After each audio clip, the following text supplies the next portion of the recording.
Şimdi biz yıllardır buradayız ve bana sorarsan normal zeka seviyesinde, ki burada sizlerin birçoğu üst seviyedesiniz. Birçoğu dedim. Şimdi insanın içinde bu işleri öğrenmeye iştiyak bitmişse burada imanı bir sorgulaması lazım. Ciddi bir problem. Mesela derste de görüyorum böyle tam en kemik yerinde adamın gözü kapanıyor. İçimden diyorum ki lan Allah Allah, böyle bir hakikati nerede duyacak? Kaç kez okumuş, kaç kez biliyor da böyle gözleri baygın baygın kapatıp bakıyor. İnsan onda bir, onda iki ihtimalle böyle elinde olmadan yorgun da gelebilir. Ben onlardan hariç konuşuyorum. Şimdi bak, yıllardır biz buradayız ve bir iş çeviriyoruz. İnsan gözüyle bu işi çözer, öğrenir. Gözüyle. Ehli dünyada bir Photoshop işinde adam gidiyor gözüyle işi kapıyor, bir yıl sonra kendi dükkanını açıyor. Hizmet sektöründe gözümüzle dip dibeyiz. Dibimizdeki işleri göremiyoruz. Şunu diyemiyoruz yani. Şu kardeşimde bir haslet var. Bu haslet çok güzel. Bu hasleti nasıl beceriyor acaba? Şunu şöyle bir izleyin, ben de bu hasleti öğreneyim. Bak biz bunu diyemiyoruz. Başka neyi diyemiyoruz? Yıllardır burası bir aile, bir fabrika gibi. Bir adam yetiştirmeye çalışmış sürekli, değil mi? Bir adam yetiştirmenin mesleği nasıl olur? Biz bunu bilmiyoruz, diyemiyoruz. Mesela şunu en basiti diyemiyoruz. Hizmet gönüllülük olduğundan, bu asırda nefis şeytan çok uğraştığından arkadaşların ekserisi temperver. Bunu kabullenmek lazım yani. Bir yola kabullenip girmek lazım. Madem arkadaşların ekserisi böyle, ben doğru bildiğim bir hakikati 100 kere, 200 kere, 300 kere uyarmam lazım. Bunu mesela kaç tane böyle sabit bir şekilde diyen var? Mesela benim hayalhanemde anlayamadığım birkaç tane konu var yıllardır. Birincisi, burada konteyner vardı ya dışarıda. O kadar zahmetli bir işe nasıl bu arkadaşlar bu kadar iştiyak duydu hiç anlayamadım. Hamdolsun. Çok samimi geldiler bana o cihette. Çünkü gece gündüz konteynerde uyuyorsun. Hele yazın öğlen geliyorduk poğaça alıp. Ya öyle bir güneş vuruyor ki yani leş gibi oluyorsun. Ama arkadaşlar ben gideyim ben kalayım diye böyle peş peşe sırayla gidiyordu. 2. Kermese gidenlerin %90'ının o zahmetlere, kimi arabada yattı, karda kışta kaldı, yolda abdest aldı. O zahmetlere katlanıp abi ben de kermese gideyim, ben de kermese gideyim. Bu da bana çok hasbi geliyordu. Hamdolsun. Bunu da hiç anlayamadım yani ikinci olarak. Bugün yani birçoğumuzun dostluğu o arabalarda pekişti. Yollara giderken Akkız'da mesela Adana'ya gider ders yapardık. İnsanlar birbirini yolda çok güzel tanıyor. Mesela biz en son Sapanca'ya gittik yolda. Çok keyif aldık ya. Çok yani anlatamam. Arabada böyle birkaç gün geçirdik. Bir de en son 3 gün kapanıp okuma falan da yaptık o Sapanca'da. Gezdik ettik. Mükemmel bir şekilde keyif aldık. Yolda mesela bir anda bir konu açılıyor. Ders yapılıyor yani. İnsanın belki yıllardır merak ettiği soruların cevabı o derslerde ortaya çıkıyor. Yollar çok önemli insanları pekiştirmede. Bugün küfre giren insan bir anda mı küfre geliyor? Ya ilham geldi ben Allah'ı inkar ediyorum. Hayır. Geçmiş yaptığı nefse uyumların birikimi sonucu adam bir anda isyana giriyor, değil mi? Bizim işler de aynı öyle. Deforme ola birikip bu sonuçları doğuruyor. Olaylar tam böyle. Bu ufak noktalar devam ettiği anda günahın ısrarı kalbi alıp götürüyor. Paramparça ediyor kardeşim. Bu işler yanlış yani. Bu hamleler yanlış. Şimdi ben evin mesuliyetini almışım. Mesela o evin tapusunda benim adım var diyelim, değil mi? Elektrik, su, fatura benim adım mı var? Doğalgaz benim adım var, değil mi? Şimdi 3 ay sonra gelseler ya senin evinle ilgili problem çıktı bilmem ne vergi borcu. Su faturan birikmiş senin su faturan. Ben şunu diyebilir miyim? Lan ben 3 ay önce öbür adamdan aldım. Beni ne ilgilendirir diye bir bahane sunabilir miyim? Çok komik olmaz mı? Ben aynı komedide görüyorum. Ne olacak bu kadar yaptığımız emekler? Yani ahiret için yaptıklarımız, değil mi? Buradan bize ahiret bileti talep edecek. Yani benim zihnim öyle gidiyor yani. Diyorum ya ahirete gittiğimde yani burayı bilet gibi talep etsem Allah'tan. O da şefkat etse, rahmet etse. Ya orada çok çocuklar böyle tebessüm ediyordu. Benim de çok hoşuma gidiyordu. La teşbih dese. Bunun derdini yaparken ben şimdi İstanbul'da gün ve gün çok artıyor. Buradan daha güzel bir yer olacağına çok fazla inanmaya başladım. Çok fazla. Daha 6 yılda Allah Azze ve Celle 6-7 yılda bunları nasip etti bize. Şimdi öldürmez, bizden vazgeçmezse verdikleri vereceğinin göstergesi. Bunu anlaman lazım. Allah vermede arttıracak. Sen nefsen sabit kalacaksın. Bu hakikati nerede kullanacaksın o zaman bunca aldığın hakikati? Nimet şükür görmezse ne olur abi? Gider. Peki nimete nasıl şükredeceğiz? Biz dışarıda hep uzak durmaya çalıştığımız, dun himmet olan insanlar gibi. Bu kadar mı şükredeceğiz? Onun şükrü muamele bizde. Biz dışarıda dun himmetlerin aksine biz aksiyon insanı izlemeye çalışıyoruz. Dışarıda insanlar bizden daha güzel salavat getiriyor. Daha çok Allah diyor. Ama yaptıkları amel evde oturup Kur'an okumak. Kur'an'ı okuyan bir adam evde oturamaz zaten. Tezata bakar mısın? Halid bin Velid yatakta son noktasında bile beni ayağa kaldırın demiş. Biz bu zatları örnek almaya çalışırken ufkum böyle olacak, amelim böyle olacak. İcap ediyor mu öyle? Ne yapar sence? Allah indinden bakalım ya. Benim imanıma göre bu verilenlerin deforme edilmesi şükürsüzlük hükmüne geçiyor. Neden? Çünkü Allah'a karşı saygının bir ifadesi verdiklerine karşı bir saygı sunmak benim gözümde. Esas merci bunları mı biliyoruz? Hayır. Ama bunlara muamele Allah'a saygının ifadesi benim gözümde. Şimdi ben diyorum ki burası peygamber emanet ediyorum. Ben yıllardır tonla sizler gibi misafirliğe gittim. Ev gezdim. Dükkan gezdik. Gezdik mi? Otel gezdik.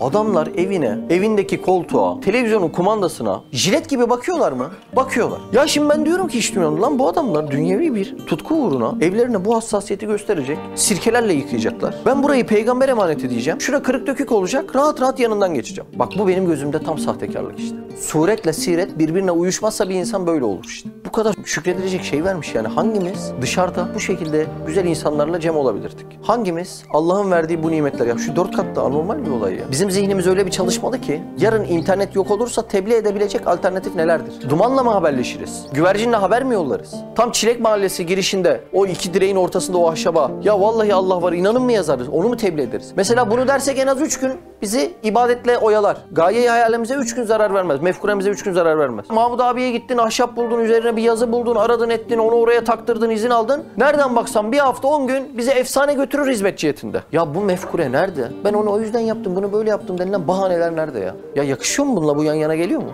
Şeytanın fiili ademdir. Adem yokluktur. Bir insanın nikmet, azap demek değil mi? Bir insanın nikmete bulaşabilmesi için bir şey yapmaması yeterli bak. Kapılar açıldıkça girmezsen ne diyorduk hep? İltifat-ı şahanenin reddi idamı muciptir. Yani Allah sana bir hediye ikram ediyor, sen de geri çeviriyorsun. Ne olur? İdam olur sonuç. En temelde ne var biliyor musun kardeşim diyorum bak. Senin Risale-i Nur'daki çalışmanda lakaytlık var diyor. Beyler bak kuralları Kur'an'a göre değiştirelim. Bir insanın fazla gülüp fazla tebessüm etmesi lakaytlık değildir. Şeytanı güldürmesi lakaytlıktır. Tamam mı? Kur'an'ı konuşalım yani. Şeytan ne zaman senin bu hallerine gülse o gün sana lakayt denir. Güzel Müslümanlarla bol tebessüm eden adam lakayt değildir. O adam şeytanın oyununa girmiş yani. Şeytan diyor ki ya hayırdır yıllardır okuyorsun. Günde 50-50-100 okuyorsun. Senin Risale-i Nur anladığın kimi anlayacak diyor. Niye? Çünkü şeytan o kusuru o kadar itiraf ettirmiyor ki. Şeytan önce kendini inkar ettiriyor. Bak ben yokum ha. Tamam dostum sen yoksa. Sonra da o kusuru itiraf ettirmiyor. Ya benim bu yaptığım işin altındaki hikmeti bilmiyorsunuz arkadaş. Yıllar içerisinde Risale-i Nur'u bir düzen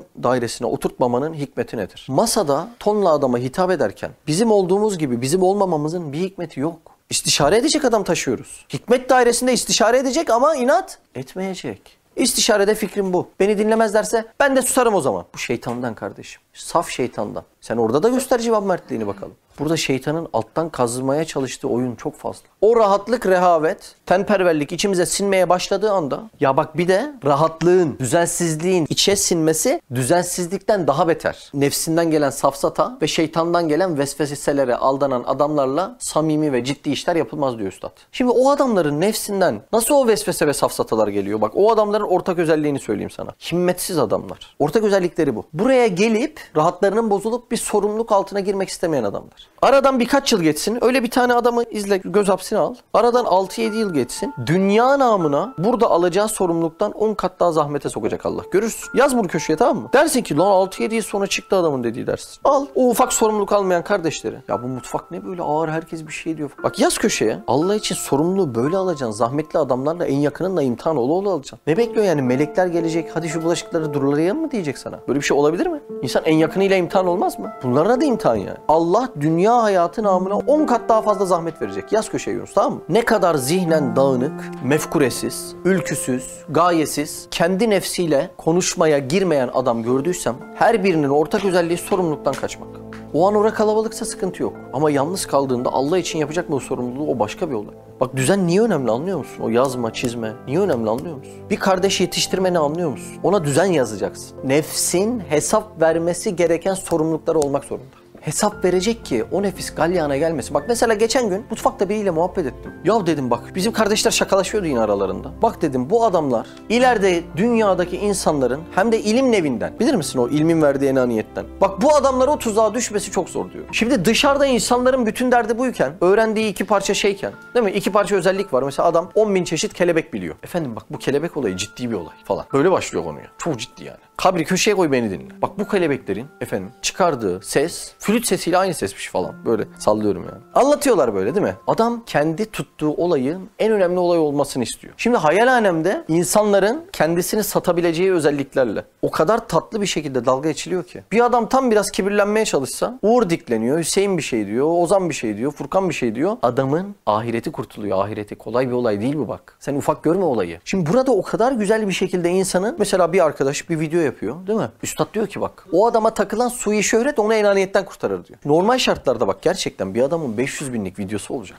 Odaya girer 500 binlik video olacak. Fatih'cim bu derneğin ortaklık yeri neredeydi? Bir imza çıkar der. Bak gerçekten yani. Yani dış dünyada olaylar çok komik ilerliyor. Bunu umarım ileride fark edeceksiniz. Şimdi dışarıda işler böyle giderken biz diyoruz ki videonu da çok tutmuş herkes tombiş yanaklı adam diyor sana. Şimdi bak bunu deyince o adamın ileride kibirlenebileceği bir şey kalmıyor ortada. Ömer anladın mı olayı? Şimdi bazı meclislerde öyle yani. Bir tane adam böyle tam zatı muhteremdir. Diğerleri de onun haline bürünmeden o olmaya çalışır. Taklit etmeye çalışır değil mi? Sürekli böyle efendim biz kimiz ki, hiçiz ki falan. Böyle bir yani gizli bir enaniyete girer. Buradaki şakalaşmalar belki adamın ahiretini kurtarıyor. Çünkü enaniyet bir adamın ahiretini perişan edebilir. Bak gizli bir şakalaşma ya. Ona tombiş yanak diyorsun, ötekine bir şey diyorsun. Hakarete varmadan, rahatsız etmeden. Anladın mı? Böyle gurur kırıcı şekilde değil. Lan hayırdır sen benim talebemsin diye küçük bir çocuk büyük bir abisine diyor mesela. Bunlar çok güzel şeyler. Enaniyeti törpüleyen şeyler. İnsanların uygun bir ölçüde, fıtri bir şekilde. Bunlar fıtri muhabbet. Anladın mı demek istedim? Ben diyorum ki bak bu muhabbet rahmeti bile tebessüme getirir diyorum. Ben bu kanaatteyim gerçekten.